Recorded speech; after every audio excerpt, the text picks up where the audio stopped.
Okay, welcome to a new edition of Monday Madness. I'm joined by my brother. Hello. We saw Doctor Strange on, well, yesterday. I saw it for the second time. Did you like it? Yeah, Huh. Think it was really good? it was good. Yeah, favorite part? I'd say when Scarlet Witch kept breaking every door and then killed literally all the Illuminati. Hmm. That reminds me, I probably should put spoilers in the title so that they don't come on here and try to accuse me of, ruining the movie going because online you get blamed for everything. Yeah.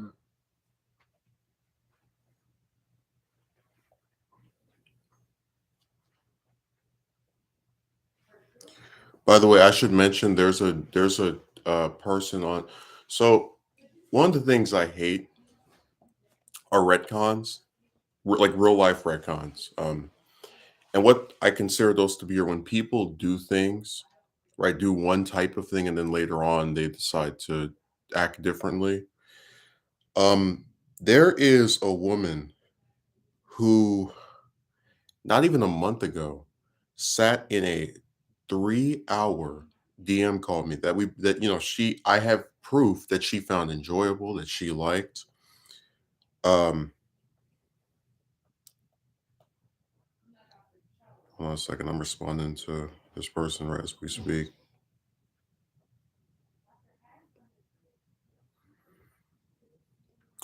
Anyways, we had a second one that was much shorter because she had to go to sleep. It was like 40 minutes. And I've been trying to get her to do a third one, because we got cap off the trilogy. And now I keep hearing about how, oh, I don't like DM calls.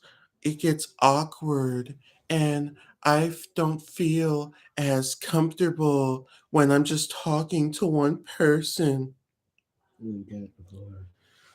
And that's why it's a retcon because this isn't some random chick I've started speaking to and I'm pressuring her into doing something that she's outright stating she doesn't like. This is a person who sat there and had two calls, one of which was multiple hours long. And again, this is again no reason to believe a character arc. This was only a few weeks ago, and now suddenly she doesn't like doing them, and she's so anti-call. Are you kidding me? So I really I don't like when people do stuff like this, and it tends to be one of the things online that people do that pisses me off more than anything else because you did something like this with me before, and now when I want it again, you're acting like I'm crazy, like I'm the person who is making some unreasonable request. But we should continue to explain it's a retcon because she did it before, she claimed to like it, and now she's acting like it's the worst thing you could ever do. And I just point out to her that she did this before, and that's why I'm as upset as I am.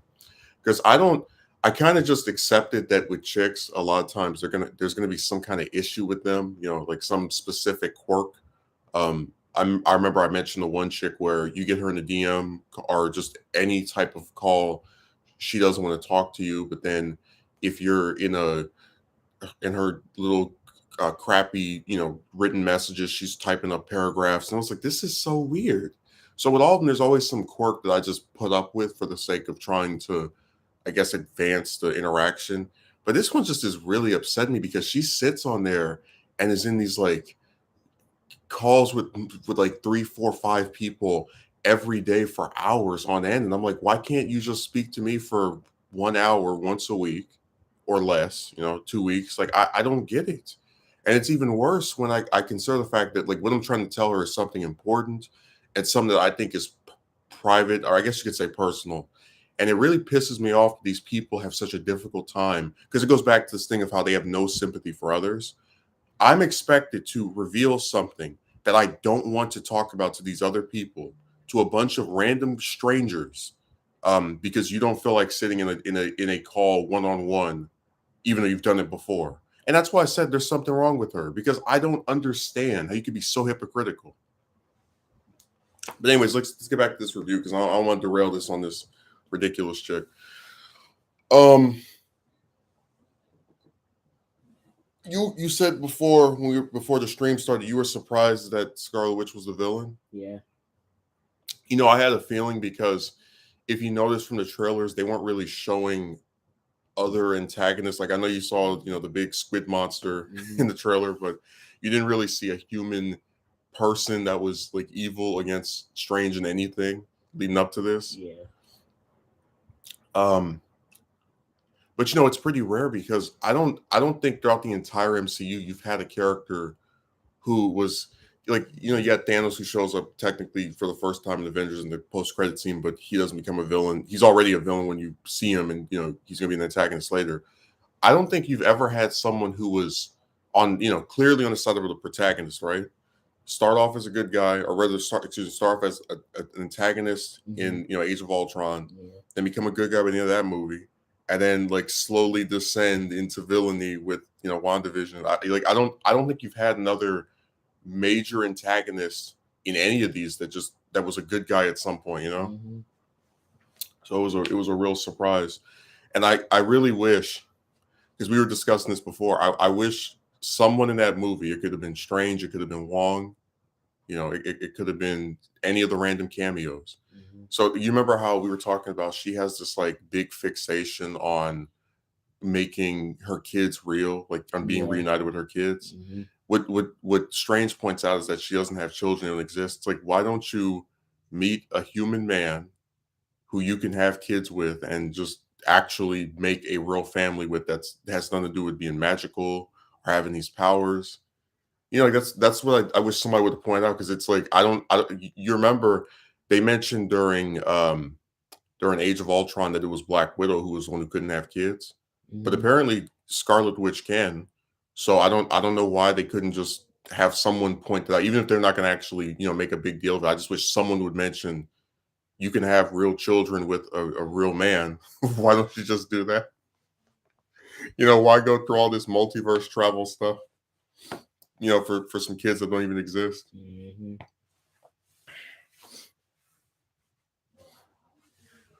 By the way, you notice that when we're first introduced to her, when we get the sequence where she's like making the food and then with the kids, it's Yeah. supposed to make you think that that's like her in, That's actual yeah, her. and like living this great life with her imaginary kids that she's been able to restore. And then all of a sudden she wakes up and it's completely silent. There's no music.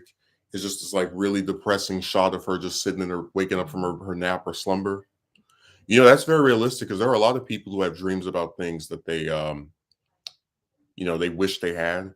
And then when Mhm. they wake up, it's just like really depressed and realize, oh, I guess it's not actually here.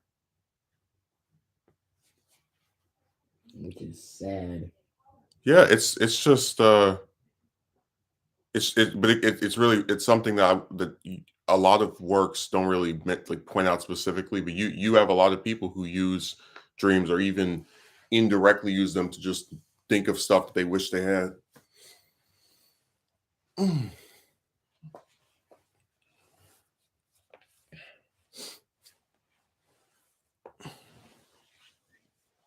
By the way, we were watching that guy's review yesterday of the movie, and he pointed out how horrible the like American Chavez character actually is. Mhm. Like how she's like in the comics very like always whining and upset and Yeah. whatever. But he pointed out that the film version was actually pretty decent, right? Mhm. Just as a character, Yeah. where she doesn't upstage Doctor Strange, and she actually has like a character arc of realizing that she can use her powers, but it's only when under extreme, distress. Mhm. No pressure. hmm And the other part of it is that it goes back to this trend where there's some comic character that sucks, and they put them in a movie and they do a lot better with them than they are in the comics. Because remember, I told you that it was the same to a Miles, where before Into the Spider Verse came out, he was literally just Peter Parker, the black version, and they Mhm. were like, "All right, we got to retool this."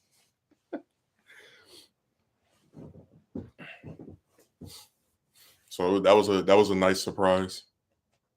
Because I don't think I've even read anything with her in it, like modern Marvel stuff with her, but it's only been around for the last 10 years. Mhm. But I remember there's like people who are like, oh my God, they're gonna have American Chavez in this movie. Damn it. Because they remember all the bad experiences they had with her, Mhm. and stuff she was in. Yeah. That's kind of how I felt with Captain Marvel. Um, because I remember when it was like 2012, 2011, it's like the last 10 years, just everything went to trash. But I remember when they had Carol Danvers stop being Miss Marvel and Mhm. become Captain Marvel, and it was like the worst thing ever because she was just like I already talked about before. I don't like the costume. I don't like the character. Just all of it was bad, and it sure enough translated to the MCU. They took everything I had a problem with and just stuck it in there.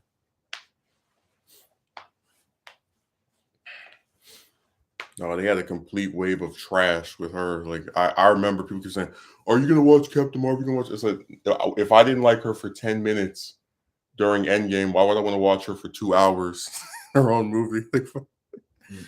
what about that would be enticing? But you know what? That goes back to this thing where there are a lot of people who say they don't like something because you see reviewers do the same thing too, right? Where Yeah. they you know like will say, "Oh, this series sucks," when they keep watching it, they keep checking it out. Mhm. Yeah, like I don't understand. But I don't work that way. If I keep being disappointed in the product, I'm not going to check it out over and over or see what their next thing is because I'm going to gradually lose interest.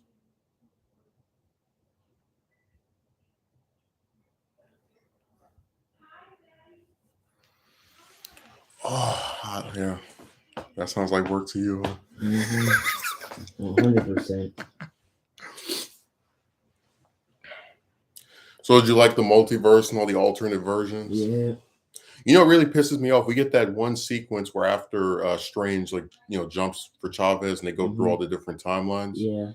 We really, I wish that had been a little bit longer because you notice how they all have these very different looks to them. Uh-huh. You had the underwater one, you had the paint one, Yeah. cartoon one, and they flash by so quickly, and Yeah. they're all so distinct from each other. That's why I said that I wish there had been a little bit more, exploring of that because we Mhm. pretty much just get the main universe, the weird, grass planet one that they're on when they see Bruce Campbell, and Mhm. then the what's the other one? The like death and destruction one that the other that the last Strange that shows up is in, where Mhm. there's like the car flying up and all the tornadoes. Yep. So I just wish they had shown more of that.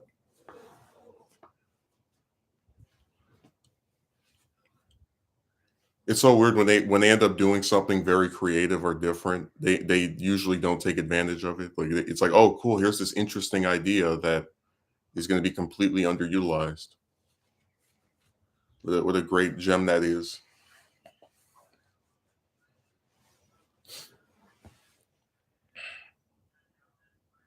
And you notice that Strange's character arc is "Are you happy?" Where they keep asking, or he posed that Mhm. question to somebody else, Mhm. which is something that has been tackled by superhero films before, where just because someone has powers, or some other type of thing that makes them special or unique, it doesn't mean that they're actually enjoying it and It feeling means they're fulfilled. happy. Yeah, because he had to give up his relationship with Christine thanks to his powers.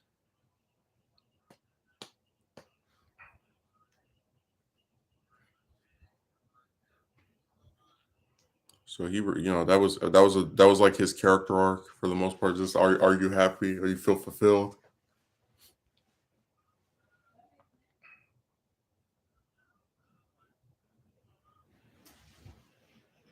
Now, let me put spoilers in the title before someone starts crying and tearing up and trying to tell me that they're going to unsubscribe and say all kind of other nonsense. Because that's the worst part about this site, that people will get angry at you over anything. The worst part is you could actually do a stream about this, like the film, let's say a week, 2, 3 weeks later, Mhm. and you would still have people mad that you posted, like you talked about things that were spoilery because they're like, why didn't you shield me? Mhm. Why didn't you protect me? So that's the worst part about being like discussing any of this stuff on here. Okay, I don't think I can edit it from here. I'm gonna have to God, I hope YouTube didn't do something else stupid. You know what? We'll just put it on afterward because we barely don't even have any people watching anyway. Um so you were surprised by the cameos? Yeah. And which one in particular shocked you the most? I'd say forget forgot his name. Are you serious? Yes. Wow. It's one of the most iconic superhero film performances ever, right? like outside of the MCU. Hmm. It's like Hugh Jackman as Wolverine, and then Maguire as Spider-Man, and Patrick Stewart as Professor X. Yeah, like that's why I was surprised you forgot his name. What?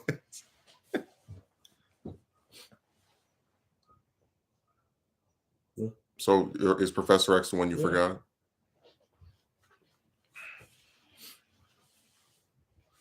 Well, I told you that like when you saw one of the trailers that was him, but I guess you didn't remember me mentioning it.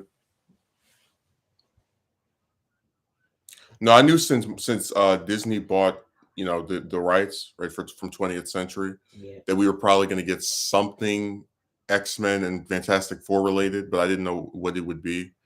Um, I still think the biggest shock was John Krasinski as Mr. Fantastic. Just them introducing a new version of that character just to kill him off. Hmm. It's like, because he was, the fan cast is right where they have an actor that people want to play a character, but the actor is like not even the main one saying, "Hey, let me play him." Hmm. He was a popular fan cast for Mr. Fantastic, so to have him finally be able to play him, and then he's just sitting in this chair and talking about this thing that has him worried, and there's like one scene of him actually using his powers. I was kind of disappointed by it because like I just Fantastic Four haven't had a good time in live action. Everybody knows that. So I just was hoping we could get a little bit more stuff with him, to kind of make up for it. Now that he's back home with Marvel.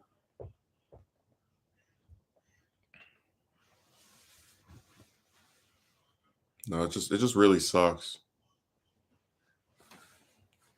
They got a new version of Mr. Fantastic, and all they do with him is just have him sit in the chair and get destroyed in like 5 seconds. By the way, that's always the problem I have with a lot of Marvel stuff. These power levels being all over the place. Because you remember Thanos is supposed to be like really strong and Yeah. powerful, but if you notice when they do the flashback, Hmm. none of them are like hurt. There's no injuries. There's no cuts. There's no scrapes. Hmm. They look like they just had a picnic and beat the overarching main villain of the series. So it's like if you guys could handle him with that much ease, why do you have such an incredibly extremely difficult time fighting Scarlet Witch? She doesn't have an army. Yeah. She's just this one person, and I guess what gets me is that they have a lot of hubris because if you remember when they're talking to Doctor Strange, they're like, "Oh, we can handle your little witch." Hmm. Yeah, it's like, hey, I was the most surprised by what they did with Black Bolt, where you have this guy who's so powerful, he can send out this wave that can just destroy you. Yeah. And Mr. Fantastic points it out to her, and it's like he can destroy you with a single utterance from his mouth, and she says, "What mouth?" And then you see his mouth closed up. It's gone. No, that shot of his head getting blown was extreme. Like you don't usually see that in Marvel stuff. Yeah. Because remember, his head gets blown, and you see the blood coming out of the side of his Hmm. or excuse me, coming out of his nostril. Now it's a cosmic level threat, but they can't handle an Omega level mutant. Oh, she's not a mutant. Remember, Akatsuki Merchant. She doesn't show up until she shows up before rather before they buy the rights to X-Men, so they can't call her a mutant. By the way, that's another thing that really pissed me off. They have her interact with Patrick Stewart as Professor X. Now you remember that Magneto was in each of those films with Professor X by Ian McKellen, and they never point out that hey, in my universe, your dad is the most dangerous, one of the most dangerous mutants out there. My arch nemesis. I thought that was so weird. You have Professor X interact with Scarlet Witch, and like nothing about that being Magneto's daughter from another dimension. Damn, man, that's why I said there's all it feels like no matter how hard you're trying to think about, there's always these little missed opportunities. It kind of reminds me of remember we were talking about with No Way Home. You have like Maguire and Defoe in the same film, but they don't actually speak to each other. Yeah. I was like, that's really weird. This was the original, I guess antagonism of any of these Spider-Man films, and that's how you choose to pay homage to it. You have him get stabbed in the back while stopping him from getting killed with a glider. Really? You ever notice that it seems like these fight scenes get shorter and shorter? Mhm. I told you that the supposed final battle of No Way Home is like 2 minutes long between Peter and the Goblin, Yeah. and then in this, like all those different supposedly very strong members of the Illuminati all get taken out in like less than 3 minutes. Mhm. No, but like the Professor X one really irritated me because he's supposed to be at his strongest when he's like I could see if he was in his wheelchair and she just throws him aside and stab his neck, but Mhm. he's supposed to be at his most powerful when he's in your head because Yeah. he's one of the strongest telepaths ever. So How'd he die easily? yeah, like and it's just I wish they had more of a struggle. Because remember, this isn't just some random guy that got to play Professor X. This is a guy that's played him in like 6, 7 movies. Mhm. So it's really I hope we see him again in something because that'll be a very sour end to that character if that's his conclusion.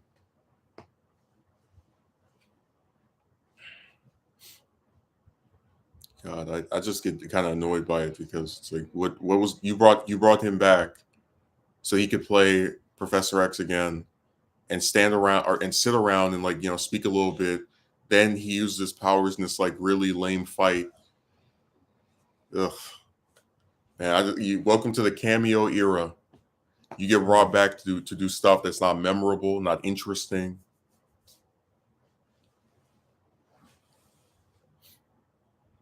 It's so weird because I remember when I was a kid, I used to really like the idea of having all the Marvel superheroes crossover.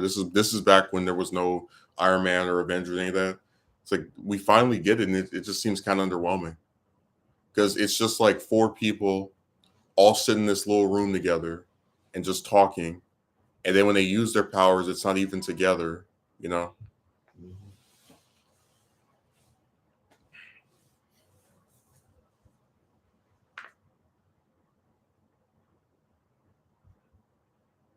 Let me see here.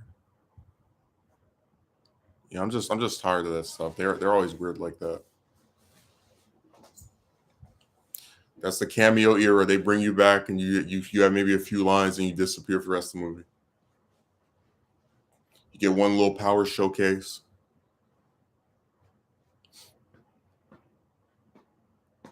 Really, really lame. Um, so you remember the chase sequence, right? Where she's chasing the three of them Yeah. through that little, Mhm. and it keeps shutting the doors on top of her. Those remind you of a slasher movie because just like the way she's walking, all covered in Yeah. blood. But what I think is really funny is that it goes back, and this is one of the problems you have when you make these like extreme because it's one thing to be very durable, like you can just take a lot of the abuse and damage, Mhm. but you have a character who can just pretty much do whatever she wants with her mind. Because you remember, she was able to use the reflections of water to find out where Chavez was, Mhm. which was all kind of levels of creepy. So you have this character who can do whatever she wants with her mind, and she's going to be held back for a few moments or minutes by water pouring down on her. That's what stops her. Yeah. And it really sucks because a lot of like what makes a lot of Marvel characters interesting is that even though they have a lot of powers and very different abilities, for the most part they're also human. Like if you shot one of them, it would be just as much of a pain to deal with as it would a normal person. Mhm. So what really sucks is the idea that they don't really capitalize on that weakness. Like, oh, I can do all this magic and morph realities, but I'm also not extremely strong. So if you hit me, I bleed. I think that's a really missed opportunity just to like demonstrate that she's not all powerful. Mhm. Because really, when you have a villain that it just seems like nobody can do anything to beat, what's it starts to become kind of depressing and seem like there's no point in even trying. Mhm. So it's really just it was a missed opportunity in my opinion. I think they should have done more to show that she was not as durable as possible. And the other thing that gets me irritated is that you remember they always talk about how Strange has experience. He's been Mhm. trained in mystic arts. Yeah. It's like, okay, you have the power, but if you have someone else who knows how to use these abilities, I don't get how he's losing, especially when he's backed by the Sorcerer Supreme, which is Wong, right? Mhm. I don't know, it just seems like they were trying so hard to make her intimidating, but that they also kind of made it seem impossible at times for the heroes to. And I guess you could say, that, oh, those are good stakes, but it just kind of it felt a little too one sided at times, you know. Like it makes it to where some of the stuff that actually hurts her, you're like, really? Mhm. Like she can fight and kill all the different members of the Illuminati, but then she's stunned by water. I guess so. You get rid of that's goofy, right? Yeah. But that's one of the problems you run into when you have these all powerful antagonists. You don't really have a way to just defeat them. Mhm. So I really hope we end up getting some kind of altered version of that at some point with like if they because we know they're going to bring her back. You know, Olsen signed some kind of contract with Marvel for another 7 year extension on her time with them. I hope they more consistently portray her her durability as far as like, okay, you shouldn't be able to beat these four superheroes without a scratch, but then be stunned by water. Mhm.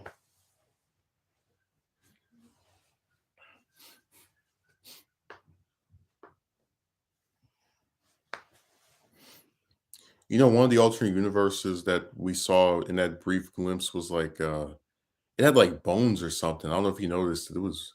It was really like depressing. Like you think everybody died over there. Because that's what I always thought was interesting about the multiverse. You have all these universes, and you don't know what led to each specific one looking differently, or being in the state that it's in. Mhm. Oh, I know. Thanks to this movie, you're really craving some pizza balls. Shut up. You get that free food. It wasn't even Yeah, free. that's why it was funny. You know that some people have posed the question that if she thinks food is free in most universes, and then she grabs something that turns out to not be free, who's Mhm. to say that it wasn't that like in most of those universes she just wasn't stealing it? Mhm. You think about it, like she thought it was free here, so maybe she thought it was free in those other places when it wasn't. Uh-oh. She's really a multiverse criminal. Also, the other thing I thought was ridiculous as it relates to her character was her not knowing who Spider-Man was. I don't Mhm. believe that at all because she's clearly like, been across the multiverse. And you Mhm. remember with No Way Home, Spider-Man was like very famous for supposedly killing Mysterio and everybody knew his real name and identity. It's like Yeah. there's no way you didn't hear about him. Mhm. I don't buy that at all.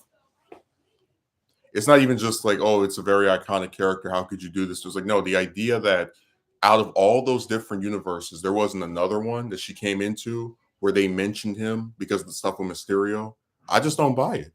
Because a lot of in fiction, a lot of universes tend to be similar to each other Mhm. and maybe have a couple of differences, but still like a similar sequence of events have played out. Just like how when they go to that alternate. God, time travel is so confusing. But you remember in Endgame, they go to like back to the to the past, and they go and get the Infinity Stones. It's like, Mhm. yeah, that universe was the same as their own until Thanos caught wind of it and found out that there was another nebula in that in that time period, and decided to like try to fight the Avengers. From 5 years later, not 5 years later. It's like 9 years, yeah, because there's that time skip after Infinity War. I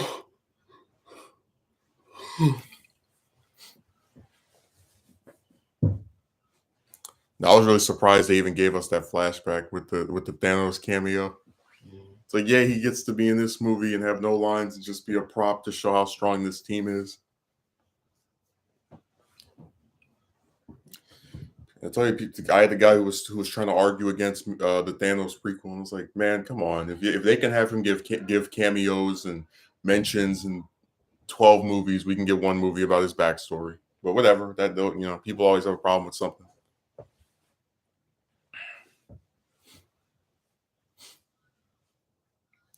I like that I had to point out to you that that was Bruce Campbell. when they were, like when Strange made him start punching himself and whatnot. Mhm. No, him and Raimi always collaborate with each other. They've been together ever since Army of Darkness. His original horror series, Evil Dead. Mhm. So they always are finding ways to be involved in each other's stuff. They have a very deep collaboration of different films and whatnot. And I thought it was really funny because in the lead up to the movie coming out, back when people still thought Maguire was going to be in it, they were like, "Oh, Bruce Campbell's going to come back and he's going to play Mysterio at last." Like, nope.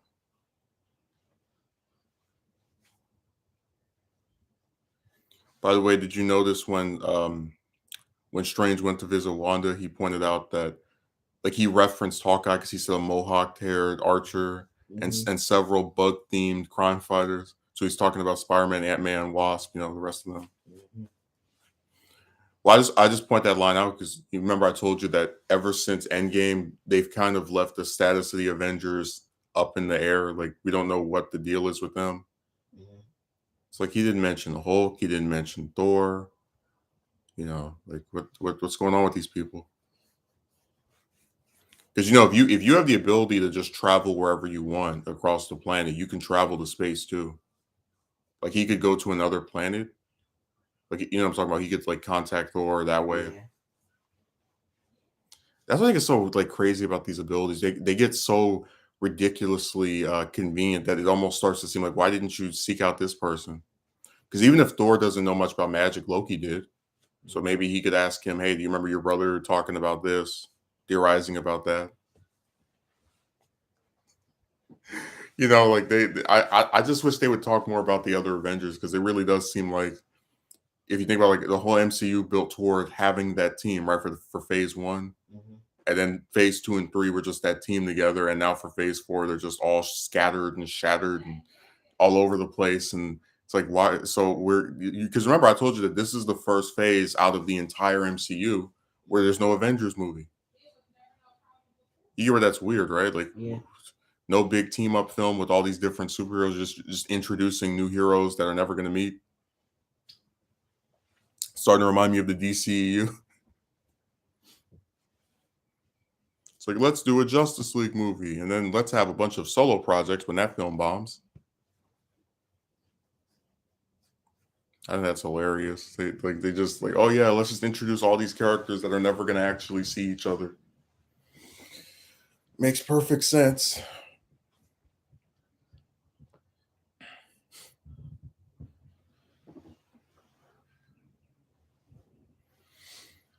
What else was I going to say? Hey, what was you remember how we said the film was like scary and there were scary parts? What Yeah. to you was the scariest part of it? When Scarlet Witch kept killing everybody. Oh, I thought it was going to be when he took over the zombie. That was creepy. Yeah.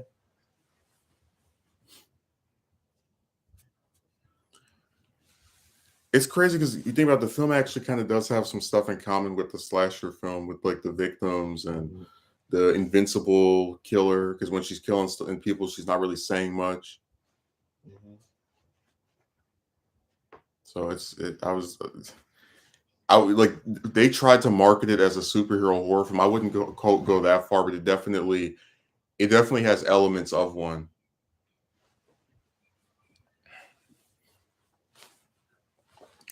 It's still a little too mainstream and goofy for me to call it a horror movie.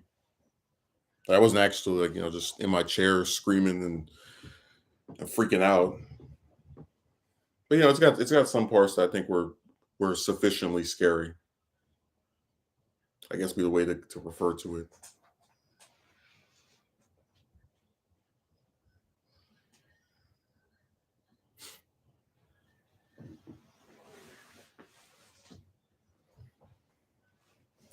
By the way, as of this recording, there's been no mention of Doctor Strange 3.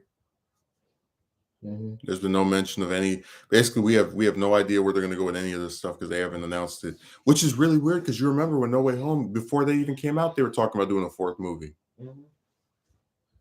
It really does seem like Marvel has this thing where if you're not Spider-Man, you can basically just touch grass. Like they don't they don't even bother to bother announcing stuff or saying, hey, if this performs well, we might do another. It's nothing. Everything we're hearing so far is rumors.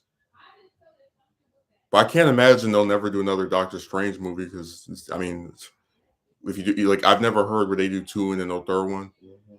other than TASM 2, Yeah. which there's only two of those. The second one was so awful they killed the whole series.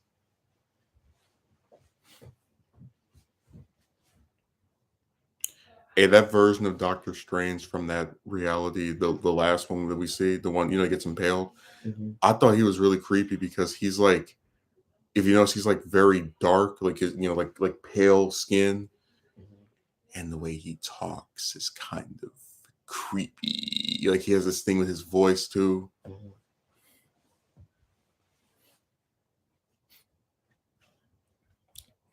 All his alternate universes. It's funny because if you go off of their logic, the only Doctor Strange that's actually a good person is the one from our dimension. They're always a jerk or trying to do something evil. Because the one from the 838 timeline, the one with the Illuminati, right? Hmm. He got killed by them, right? Because they with his betrayal. Hmm. The one at the start of the movie with the ponytail tries to kill Chavez to get her powers to keep it away from you know, unknowingly the Scarlet Witch. So it just seems like if you're not the Doctor Strange from 616, which is what they designate the MCU as being, you're either evil or you do underhanded stuff. That's kind of humorous. He's the only person who like every version of him is just bad, except the one we know coincidentally. I wish the other superheroes got mentioned in there because if you notice in the Illuminati timeline, they have Ultron robots. Hmm. We haven't seen Ultron since Avengers 2. Yeah. So, like, why don't they? You know what I'm saying? Like, I wish they would have like some little sentence or line of dialogue that says, "In this timeline, there was a guy named Tony Stark. He passed away, but before he did, he made these robots that are like here to help us." Right? Hmm. We have no idea what the deal is. It's just there, and we're supposed to, I guess, wonder by the intrigue and the mystery. But I would have liked to have heard why do they have good guy versions of Ultron?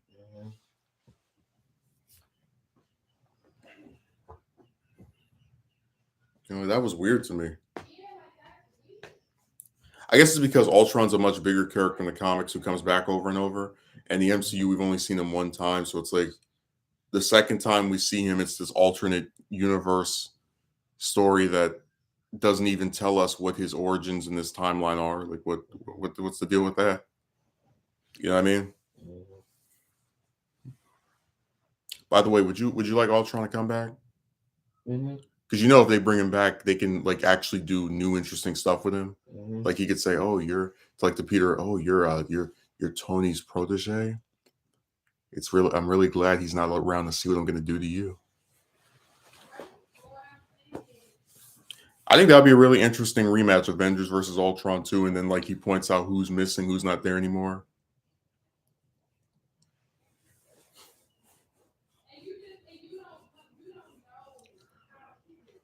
Because you know that with Spider-Man in the MCU, he inherits Iron Man villains. The problem is all the Iron Man villains are basically deceased. So it's like the only one you really could try to have some kind of meaningful exchange with would be Ultron if they brought him back. Hmm.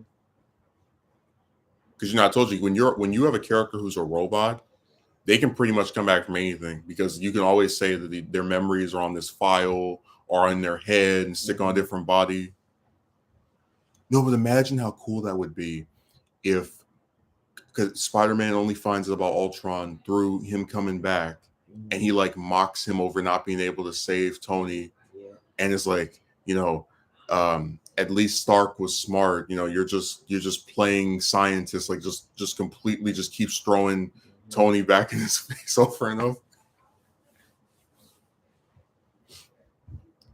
That's really crazy to think about. The only Iron Man villains that we could see again are Hammer from Iron Man 2, the guy that has the glasses, and Ultron, because robots can come back from anything. Imagine him getting a rematch with Scarlet Witch, because remember she ripped his heart out after he killed Pietro. That's why I said they could, like, I really hope we get either Avengers 5 or some other team up movie and they use Ultron again, because there's so much story potential you have with that particular returning villain, because so much has changed, right, since he was around. That's really crazy to think about. There's like, you could, with any member of this hypothetical team, you could have him like make comments about how this person isn't as good as the person before them. That's really crazy. Like, the only ones that are still around from when he was, there, are Hulk, Thor, and then Hawkeye to an extent, but he's like retired, whatever, and Scarlet Witch.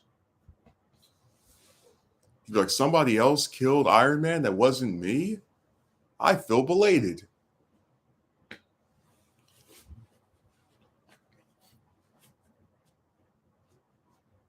A lot of people have problems with Ultron, but I'm just saying that story could really, that there's all, see, the issue I've always had with a lot of writers and just people that like some of this stuff is that they have this, I consider it narrow-minded belief that if you make a new character, right, it's always better, or it's inherently better than using an older one. So for example, I told you that at one point they were trying to replace Peter with one of his clones, with Ben Reilly. And they were like, okay, well, people don't like him as much as Peter, so let's just keep using him, during the Clone Saga. It's like, yeah, sometimes the character you try to replace someone with is not as well liked as the one that came before. Screamer's going to learn that the hard way.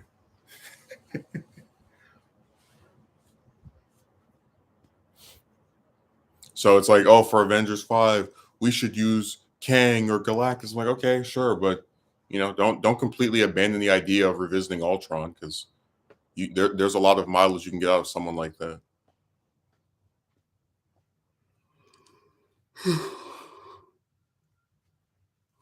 Because again, a lot of his appeal comes from how much stuff has changed since he was around and him having to adjust to it. Because in the comics, he always does that, where, oh, this person got a new suit, I'll find a way to destroy it. Oh, this person has some new powers, I'll find a way to counter it.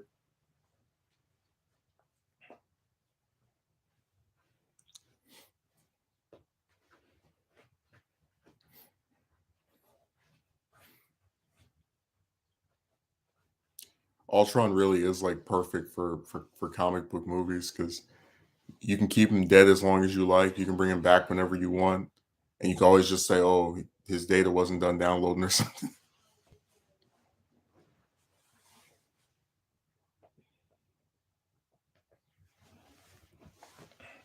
I'll be very disappointed if we don't.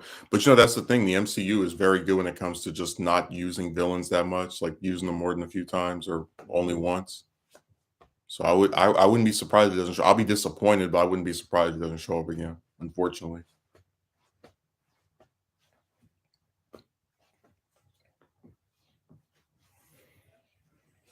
It just really sucks because like I said, there's a lot of story potential to having a villain that was around, during the saga of the original Avengers, and he comes back and everything is so different, but he still wants to kill them to, like, to finish off the ones that were around before. Yeah.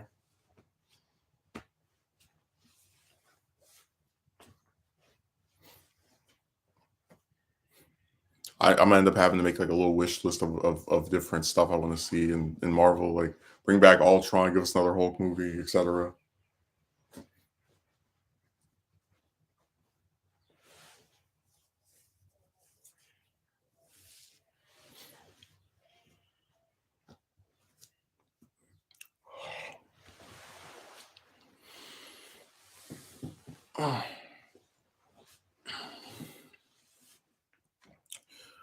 What was I gonna say? I guess that's pretty much it for the review. I mean, I thought it was a good film. Um, People were saying, where I heard that like the runtime is being criticized. Did you feel the movie was long? It's only 2 hours. Yeah, it's only 2 hours. I didn't feel it was You know what's funny? They'll tell you a 2-hour movie has bad pacing and the runtime is too long. but then they'll sit there and completely be okay with the Batman being almost 3 hours. Yeah. Batman was so long, I feel like I'm still watching it.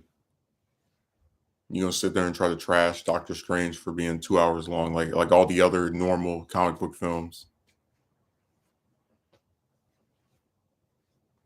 That's why I said people just kill me with some of their little like double standards, where they can always find a way to trash one thing for something, but then when another work does the same thing, it gets off scot free. Hmm.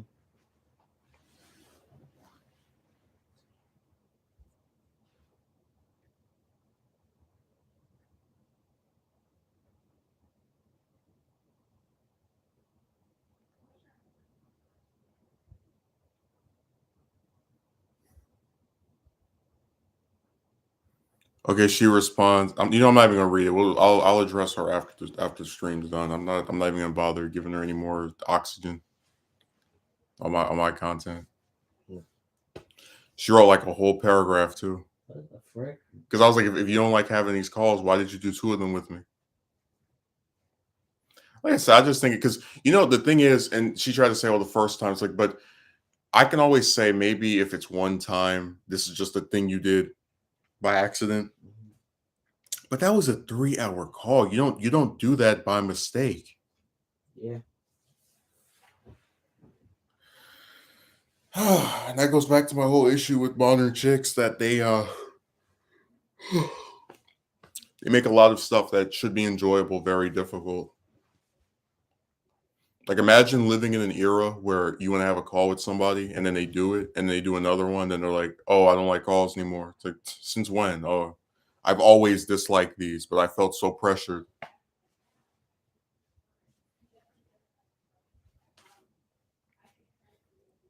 They always find a way to make you the culprit for why they do something they clearly don't like.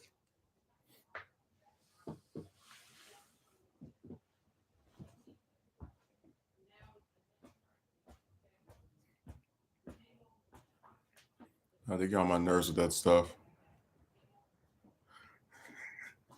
I tell you, the most ironic thing about these online guys is they'll say, if you say, "Oh, you're not with a woman because they don't like you back," you're not taking personal responsibility for your failures with women. It's like, well, hell, they don't take personal responsibility for when they choose to sit in a call with you for 3 hours. Like they make it sound like you forced them to. Mhm.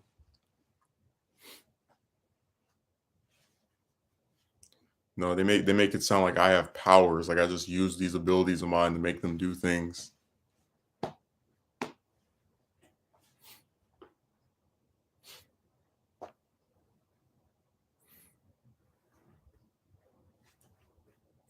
I tell you, the MCU is in the most confusing state ever. Like no Avengers, pretty much nothing that's coming out now is guaranteed to get a sequel.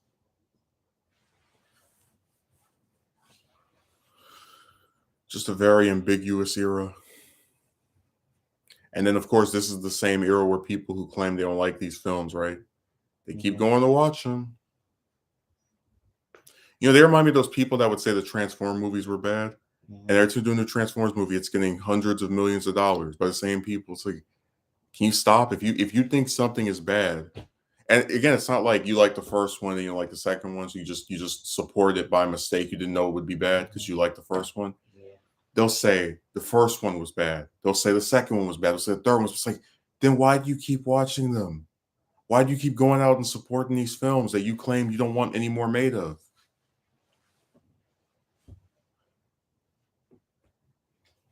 Seriously, like, think about that. What is the purpose of watching a series that already lets you down three, four, five times? Mhm. Like, I thought No Way Home was good, right?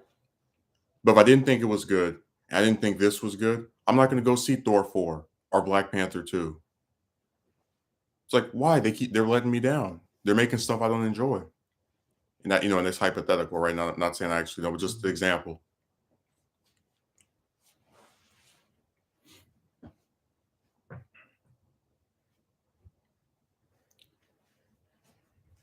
They always find a way to try and make it sound like they're forced to watch this stuff.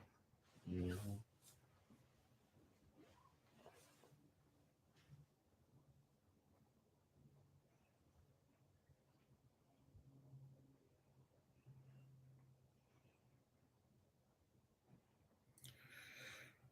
Oh man.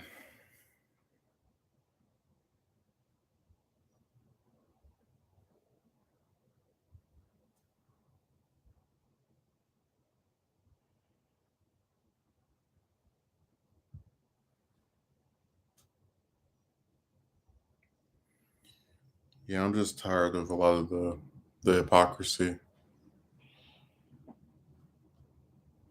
I don't know. I guess what gets me is that when a movie's bad and when a studio's supposed to be like punished for it, people don't go out and watch it because they're not supporting it. They're not going to go see it because they hear it's terrible. Mhm, So if you have a movie that you say is bad, right? mhm, But then you keep going out to watch different installments. Um, like you went out and bought tickets to go see it. It's like, well, hell, you're still supporting it. Like that garbage Ghostbusters movie, the one with all the chicks. mhm. I didn't see that in theaters. I didn't see that at all. Everybody knew it would suck before it came out, and sure enough, when it came out, people said it sucked. But the people who went to go see it, knowing that they wouldn't like it because they didn't like the trailer. You know what I'm saying? They knew they wouldn't like it. They went. They gave Sony money for that garbage,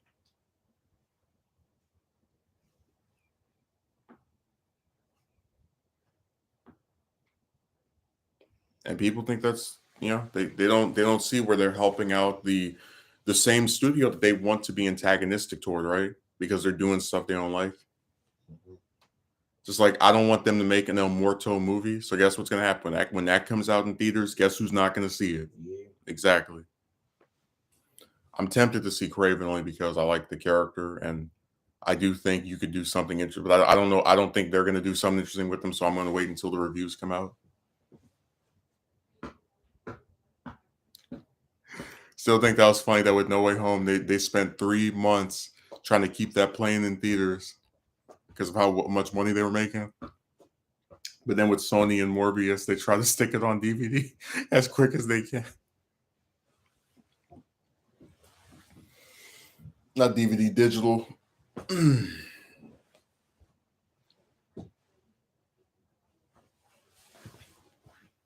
Get your digital copy of Morbius May 17th.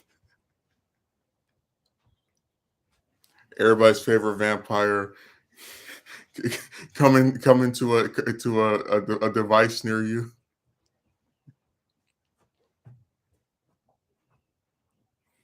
Damn, I can't believe like people are actually gonna like watch that again.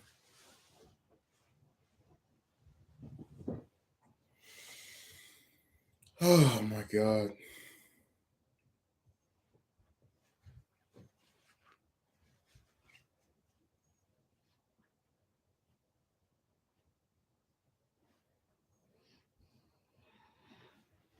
Yeah, they really drive me nuts with some of this stuff.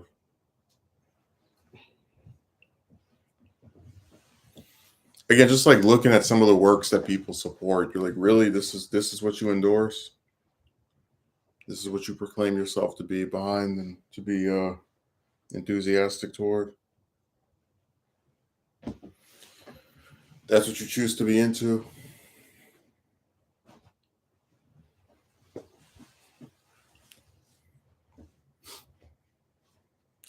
I don't know. It just seems like the last couple of years, everything that I like gets like all the different major series get some kind of reboot or new movie that before it even comes out, everybody knows will suck.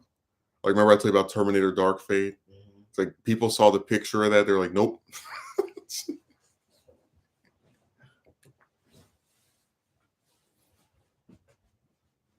I'm so done with it with these other series.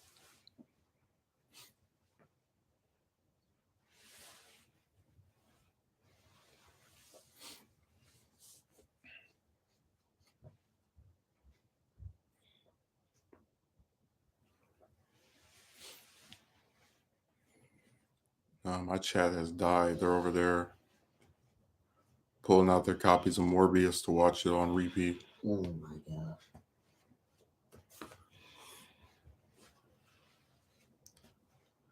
When it comes to Morbius, I need some more. Never seen a vampire dance like this before.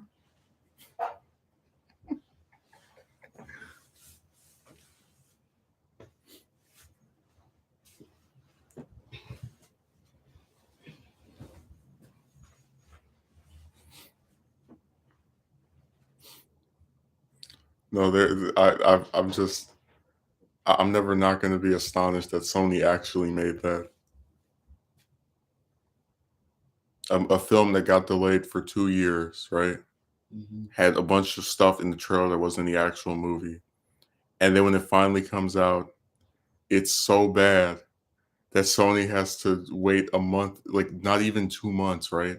And it's already getting put on digital release.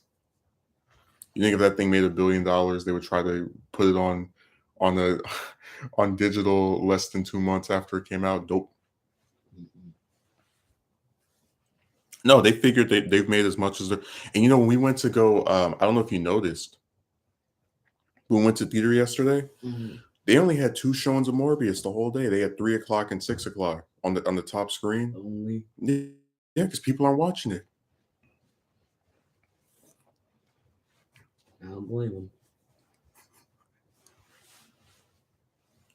This one guy made a video about him going to go see Morbius for like 5 days straight, and what he does is if people do this all the time. He buys a ticket to see some other movie, then he sneaks into Morbius, so he's not giving Sony any money. I keep hearing good things about Rise of the Northman, though. I want to see another trailer for it before I make the decision, because going to the theater is too expensive for my taste. Like it's already $15-$18 to see a movie, and then how much was your drink yesterday? And you know how much the popcorn was, right? Mhm. $7. Mm. So the little bit of food he had was almost as much as the tickets cost.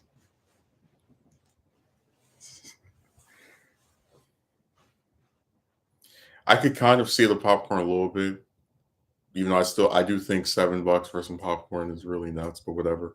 But the drink being $5, I thought was insane. I don't care how many free refills you give me. I know restaurants you can go and buy a burger for $5, and not like a little tiny one, but like an actual big one. You could fit, like. So I said that a lot of this stuff is just it really takes away the motivation to go and support a lot of this stuff, because why does a theater need $12 from me for a drink and some damn stale popcorn? See, like it's like who can even afford this?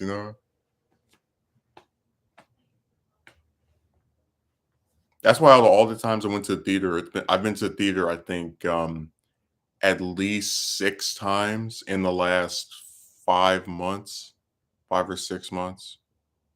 And I've only bought food for myself one time. And every other time I just go in there, watch the movie, and get out. Because I just think a lot of the stuff they sell is too expensive.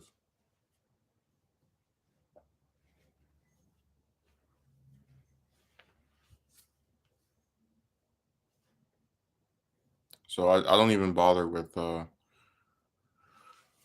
to a lot of these theaters for anything other than seeing the film, because the stuff, like, I don't like the idea of being antagonistic to theaters, but stuff just costs too damn much. I don't think any drink should ever be more than maybe $2 or three, and that's pushing it. Now you damn right. If I knew how much that drink cost, I would have brought one from the house. That's my last $5 they get from me.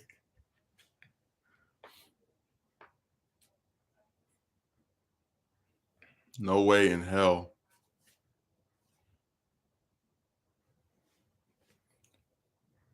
You get a free refill.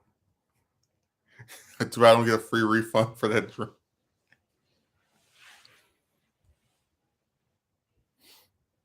No, they will never see me support every movie from now on. If I eat anything, it'll be something I brought from home. That doesn't make any sense.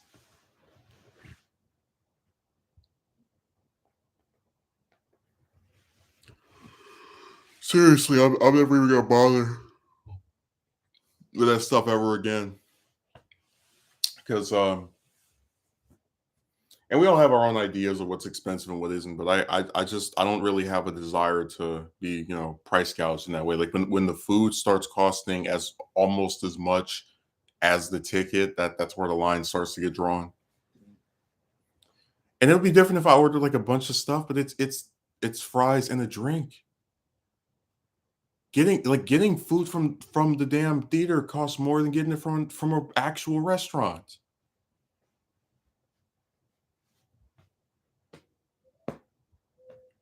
Jesus Christ.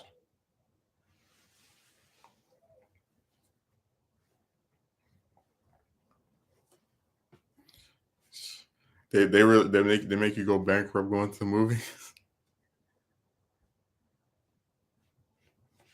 I don't know how some people do this. Like I know some people will say they go every week or every 2 weeks. I just first of all they barely even play anything that I would think is that interesting. Just keep going over and over, like more than twice every 2 months. But even then, it's like you look at some of the prices they have for stuff. You're like, really, seriously? That's what you guys are going to choose to price gouge me when I go to see a movie and support your theater? Okay, I'll remember that.